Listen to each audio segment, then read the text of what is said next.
Kannada Karnataka districts ಮಂಡ್ಯದಲ್ಲಿ bar ಲೈಸೆನ್ಸ್ಗೆ 60 ಲಕ್ಷ ಲಂಚಕ್ಕೆ ಬೇಡಿಕೆ. ಅಬಕಾರಿ DC Nagashayana suspend. Satish Kumar K H.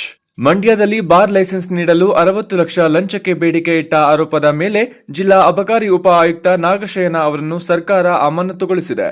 ಅರ್ಜಿದಾರ ಸುಂದರ್ ಅವರು ನೀಡಿದ ಲೋಕಾಯುಕ್ತ ದೂರು ಮತ್ತು ಸದನದಲ್ಲಿ ನಡೆದ ಚರ್ಚೆಯ ಹಿನ್ನೆಲೆಯಲ್ಲಿ ಈ ಶಿಸ್ತು ಕ್ರಮ ಕೈಗೊಳ್ಳಲಾಗಿದೆ. ಮಂಡ್ಯ ರಾಜ್ಯ ರಾಜಕೀಯದಲ್ಲಿ ಅಬಕಾರಿ ಇಲಾಖೆಯ 6,000 ಕೋಟಿ ಭ್ರಷ್ಟಾಚಾರದ ಆರೋಪ ದೊಡ್ಡ ಬಿರುಗಾಳಿ ಎಬ್ಬಿಸುವ ಬೆನ್ನಲ್ಲೇ ಮಂಡ್ಯದಲ್ಲಿ ಭ್ರಷ್ಟಾಚಾರದ ವಿರುದ್ಧದ ಹೋರಾಟಕ್ಕೊಂದು ದೊಡ್ಡ ಜಯ ಸಿಕ್ಕಿದೆ. ಮದ್ಯದಂಗಡಿ ಲೈಸೆನ್ಸ್ ನೀಡಲು ಬರೋಬ್ಬರಿ 60 ಲಕ್ಷ ಲಂಚಕ್ಕೆ ಬೇಡಿಕೆ ಇಟ್ಟಿದ್ದ ಮಂಡ್ಯ ಜಿಲ್ಲಾ ಅಬಕಾರಿ ಉಪ ಆಯುಕ್ತ ಡಿಸಿ ನಾಗಶಯನ ಅವರನ್ನು ಸರ್ಕಾರ ತಕ್ಷಣದಿಂದ ಜಾರಿಗೆ ಬರುವಂತೆ ಅಮಾನತುಗೊಳಿಸಿ ಆದೇಶ ಹೊರಡಿಸಿದೆ. ಪ್ರಕರಣದ ಹಿನ್ನೆಲೆ ಮಂಡ್ಯ ಜಿಲ್ಲೆಯ ಕೆಆರ್ಪೇಟೆ ತಾಲೂಕಿನ ಸೋಮನಹಳ್ಳಿ ಗ್ರಾಮದಲ್ಲಿ ಸುಂದರ್ ಎಂಬುವರು ಹೊಸದಾಗಿ ಸಿಎಲ್ 7 ಬಾರ್ ತೆರೆಯಲು ಪರವಾನಗಿ ಕೋರಿ ಅರ್ಜಿ ಸಲ್ಲಿಸಿದ್ರು.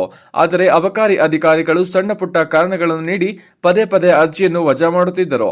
ಅರ್ಜಿದಾರ ಸುಂದರ್ ಅವರು ಈ ಬಗ್ಗೆ ನ್ಯಾಯಾಲಯದ ಮೊರೆ ಹೋಗಿ ನ್ಯಾಯಾಲಯದಿಂದ ಪರವಾನಗಿ ನೀಡುವಂತೆ ಆದೇಶ ತಂದಿದ್ದರೂ ಸಹ ಅಧಿಕಾರಿಗಳು ಲೈಸೆನ್ಸ್ ನೀಡಲು ನಿರಾಕರಿಸಿದ್ರು.